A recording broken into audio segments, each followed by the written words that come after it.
Hello, this is Michelle, and I have a warning. HR is offensive. And by that, I don't mean people that work in HR, but the things that we see and experience can be upsetting. So, this podcast contains offensive language, strong sexual content, racial epithets, which don't reflect the values of this podcast, but are present in the workplace. And they're coming up in stories on this episode. So, use your best judgment when listening. Thank you. One more quick note about the quality of this particular interview. There was some feedback and it is minimized but noticeable. So if it bothers you, skip to the next one. The interviews and quality only gets better as the season goes on. Veronica began her career in a department that most human resources professionals work very hard to avoid. The Department of Human Rights. A lot of times it was like Jerry Springer because many times it'd be two people in the room who absolutely hated each other. It could get pretty much out of control. You could tell people were very upset, very angry. I had to calm people down. I really had to pay attention to details. Veronica transitioned to corporate, where she faced additional challenges. As you know, HR, we're the middleman and we do the dirty work. We're hated by leadership because, we're in the way. You're in my way. I'm trying to get shit done. Get out of my way. Hi, I'm Michelle Aronson, and welcome to True Stories at Work, where we discuss the best things about working in human resources. The people, the stories, and the things that happen at work that we don't even know about. I'm a recovering HR executive, certified coach, and business school professor who knows that the best stories happen at work. From heartbreaking to heartwarming, from hilarious to outrageous. On today's show, you will learn how Veronica started her career in human resources. We talk about the importance of due process during investigations and how good investigations can get to the bottom of unwanted and wanted sexual relationships at work. You'll hear a story about a senior leader who had an affair with a subordinate and the incredibly short-sighted approach he took to break it off. You'll hear about a surprising twist in a sexual harassment allegation.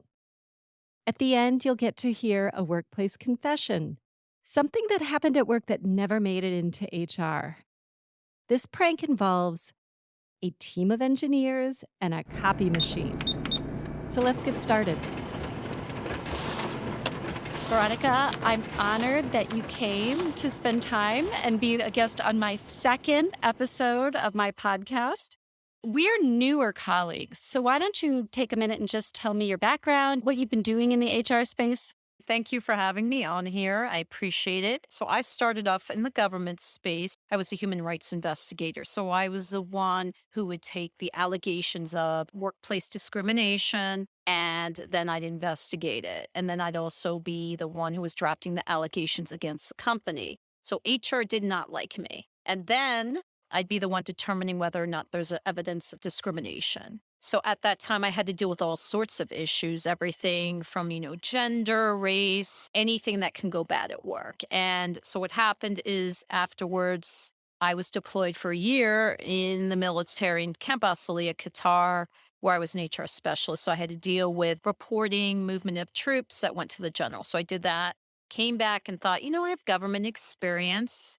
Why don't I use that to help corporate America? So I then went into the HR space afterwards. I've mediated charges with the Department of Human Rights. What's it like to actually work there?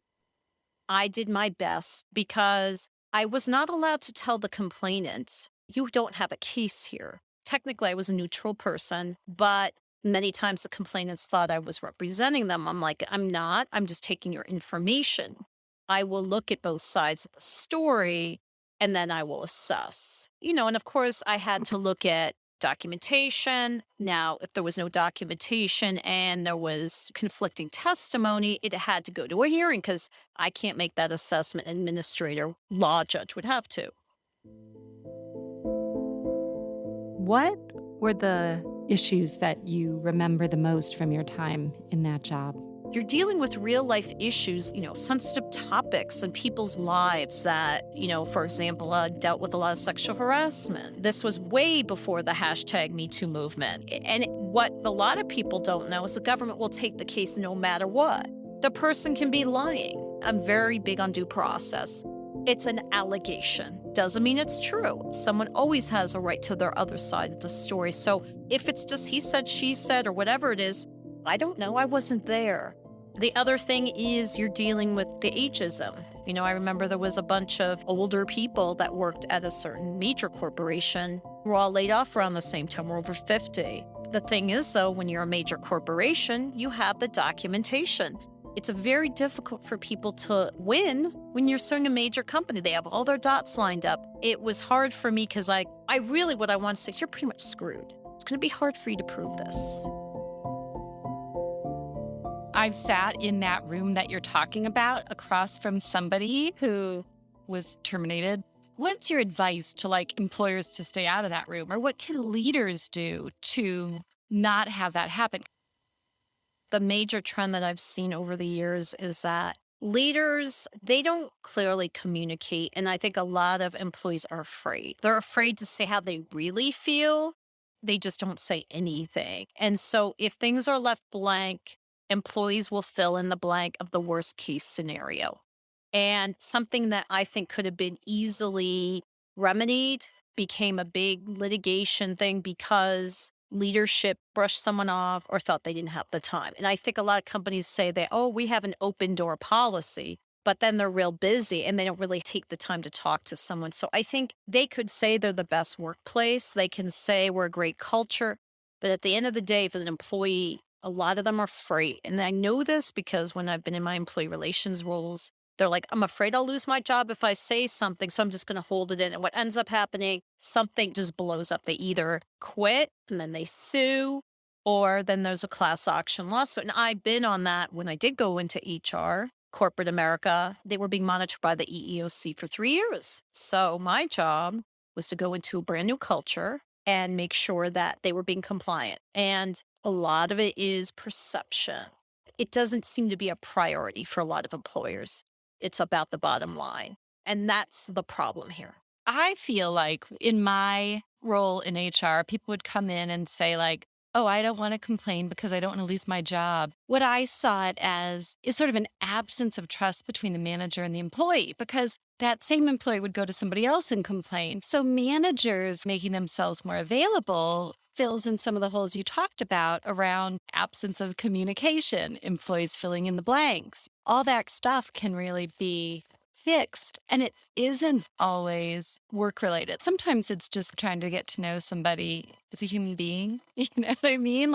How are your kids? Oh, I'm sorry about your dog. Whatever it is, feels like that. I agree with that because these are people. And I've been in places where senior leadership will not even acknowledge lower level employees. They won't even say hello to them. So there's a disconnect there. Why should anybody feel that they can tell you something that's really sensitive?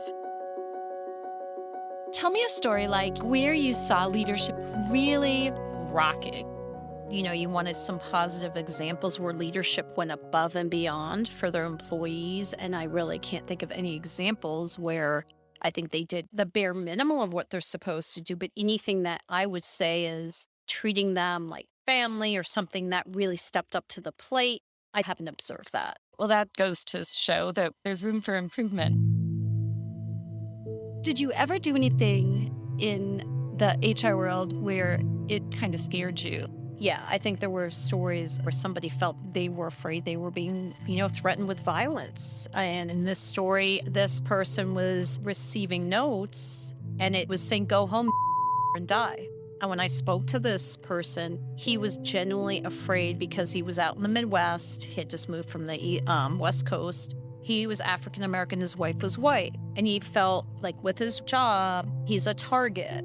And he just said, I don't know if I can do this job anymore. And What was good though was senior leadership was like, we're going to do everything we can to help you. They did step up to the plate saying, hey, we can transfer you to a new location. What can we do to be there for you? And during the investigation, it was hard to find out who wrote this because it was in a place where there were a lot of employees in and out. It wasn't easy to find out who did it. And then we never were able to find that out. So I just felt like this guy was genuinely afraid. And he did end up resigning. And it was sad because he was the nicest guy.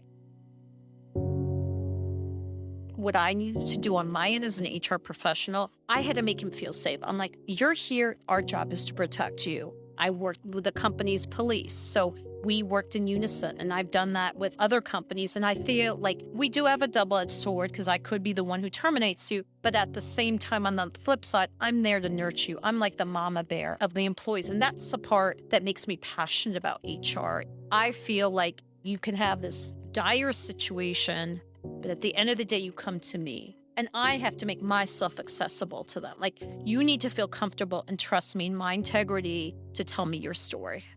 So yeah, that was tough. But it also is a little bit of an example where leadership did a good job, right? They were going to transfer him. That is a good job. They were Yeah, going to, it's and true. that's Yeah. a horrible situation. And racism and threatening and all of that stuff in the workplace. And it's so destructive to everything that you want to create in a culture. And so I think that is a very powerful story. What about the craziest story? So my favorite was where this person was a leader, an up-and-coming rising star, and he was married, and he actually had a mistress, another employee at the job who was an administrator. And he filed a complaint against her that she was harassing him. Now, I think he did that because he was cheating on his wife and used this as an excuse. So what he did not realize is this employee kept documentation of everything. She had the Nike monogram sneakers that he gave her. She kept all the receipts of all the flowers he gave her. Now, this also was a high-profile situation because she was the admin to the top person in this location. It was a real sensitive case. Like, everything else was dropped for this. And when I had to speak to her, she said to me, he shouldn't have been fucking me.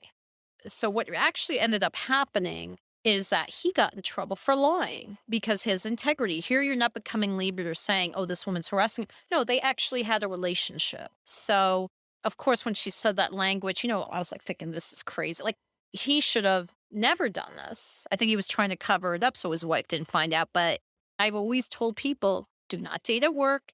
The second something goes wrong, they can use it against you and they will turn the tables. And he probably didn't think she would have kept all that information. So the leadership lesson there is what? I don't know what kind of training this person had regarding, sexual relationships with people within the company. I think the message should have been more clear, maybe more training. I think it was just almost like a free-for-all to me. So I think people tend to forget, unless they're reminded of it, they're going to just go and do it. If you're a leader and you're having sex with somebody at work, I mean, it's just a career limiting choice, right? And I think people get powerful and maybe they think that it's okay at a certain, but I don't know where it goes wrong, but it is a disaster, like you said, and a great way to lose your job. And preempting it didn't sound like it helped this guy because you're just bringing the problem up, right? Right. If you could have a magic wand to fix leadership behavior in the workplace, what would you fix? You talk about a company's mission and value and purpose, and I think they need to keep that in mind. I think they tend to forget those values, and I think that's important. There's no business without an employee, and I think they seem to forget that. They need to be treated like gold. I think it's very rare where you see that. It doesn't take a lot of money to do that. It doesn't take any money. And I think what does it take? People, first of all, have to stop being so narcissistic. It's not about I'm the VP or whatever. I got stuff on my plate. I don't really have time for you lower level employee, for example. So it really takes you stepping outside your comfort zone and go around, talk to the people. Why don't you do events or do something to talk to each and every person, or maybe take some time, even a half an hour a day, like even during your lunch breaks, get to know your people. make them realize that you care. After answering my questions, Veronica had one of her own. What are you most passionate about being in the HR industry? I got into HR because I was in the hospital and I had a broken ankle. So I was there for a week. And I had a nurse on the day shift who was like Nurse Ratchet. I had a nurse on the night shift that was like Florence Nightingale. I went to career advising 1 week before graduation. And they go, "What's wrong in the world?" And I said, "I was just in a hospital and it was awful. Mean people shouldn't take care of sick people. That's just not right." My personal mission for getting into HR was to improve the quality of hires in healthcare. Now I've changed my focus where I really care about giving people leadership skills. And I don't think it takes much. Just like you said, recognizing them, getting to know them, like this is not brain surgery. This is being a human being to the people that you work with and just understanding the why behind what they bring to work every day. And I wish there was such a thing, like you think of the old school Emily Post etiquette. There needs to be like etiquette for leadership, like just thank you note, manners, greeting someone. Like this is basic stuff. What would be your like 2 lessons that you would put in your leadership school? I think it's showing respect towards another human being. That's one. The other is inspiring people. You know, you're a leader, you need to inspire. It's not just barking orders or, hey, this deadline's due. You might as well be then on a factory line. It's not a factory, it's a relationship. That's the most important thing. I think that's something that they need to learn. I agree. There are leaders that would come in my office and they would be like, "Oh, I got this. I don't need your help." And I'm like, "You're probably a pretty crappy leader." The ones that sat in the chair across from me saying, "I'm not a good leader. I don't have what it takes. This is hard work." Those leaders were loved by their staff. Not only were they vulnerable, they were there in HR trying to improve. They were also continually finding a need to grow. They were really trying to figure out new ways to do things. So I do feel like that set people apart. Veronica, I have a question from one of our listeners who wants to know how to make compliance programs more interesting and impactful. Because I think when people hear compliance training, they think boring. So Yeah, and it usually is. I mean, usually it's once a year, it's some sort of video of something. I mean, I think they may get more excited, maybe bring it up in meetings like, hey, here's a scenario. What would you do? There needs to be more group discussion about it because then it's a top of the mind. It'd be cool to have something more creative, maybe make it comedic. I just think they need to do a little bit more than the bare minimal. Just like this, people remember stories. Like just like this podcast, they're not going to remember anything but the story. Okay, I want you to tell me the story about the train conductor.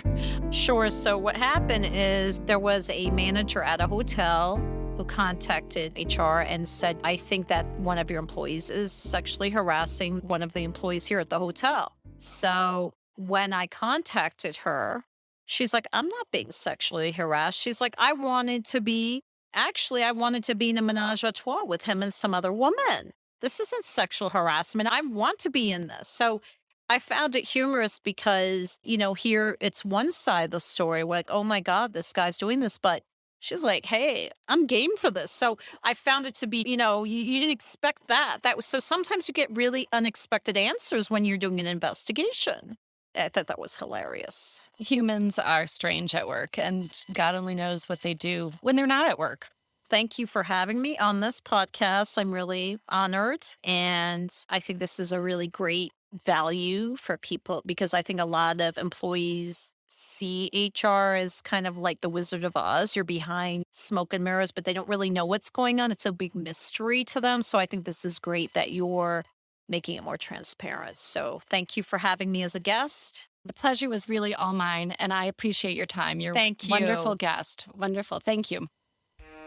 We've all done something bad at work, but here's your chance to confess. From small wrongs like borrowing office supplies to simplify your back-to-school shopping or snacking on a coworker's lunch, to the major workplace sins, the sex, drugs, and rock and roll type. Here is today's conscious clearing confession. Workplace confession 2.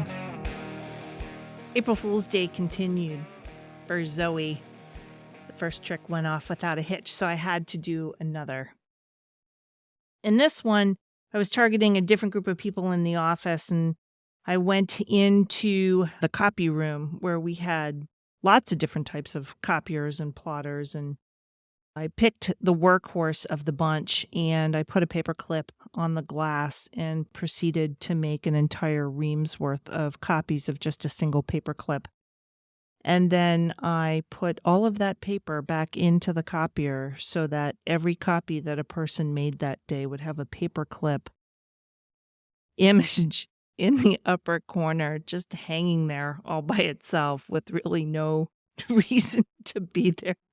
And I remember walking through that copy room close to lunch, and there was a particular group of gentlemen in this office gathered around this copier trying to figure out where this paper clip was coming from. And they're trying to take the copier apart. And as I'm walking by, one of them says to me, "I think it's in the drum. Do you know how to get to the drum?" Which I'm pretty sure is not a part of a copier. A mimeograph machine, maybe, but not so much a copier. And I left them there to work it out. That was a good one. To be honest, I copied this copy machine prank, pun intended, on my own HR team in the mid-2000s when people actually used copy machines. I made 50 copies of a paper clip in the dead center of the page, flipped the pages, stuck them back into the copy machine drawer. The difference between HR professionals and engineers was obvious. HR threshold for disruption and drama was so high that my paperclip trick barely registered. There was no reaction. Our HR assistant put in a work order, continued to make copies, and I imagine somewhere in the deepest paper file archives of I-9 documents, there is an image of someone's ID with a paperclip copy in the center. Now clear your conscience by submitting your workplace confession at physicsatwork.com/podcast. Well, that's all for today's episode of True Stories at Work. Thanks for listening, and thank you to Veronica for sharing her stories with me. A special thanks to my BFF Zoe for her blatant disregard for rules at work and having so many workplace confessions to share. Check out the show notes for resources on ways to improve communication and compliance programs. Join us for our next episode to discover how having bed bugs could cost you your job. We'll also discover what Mr. Rogers can teach you about leadership and accountability. Subscribe to this podcast wherever you listen to podcasts. And if you want to be on the show, have a workplace confession, or a burning topic you want discussed on a future show, please visit physicsatwork.com/podcast and drop me your details. Stories are what people remember and how we connect, so please share yours with me. Thanks for listening. A haiku for Veronica. Veronica knows sex with your boss will always become harassment.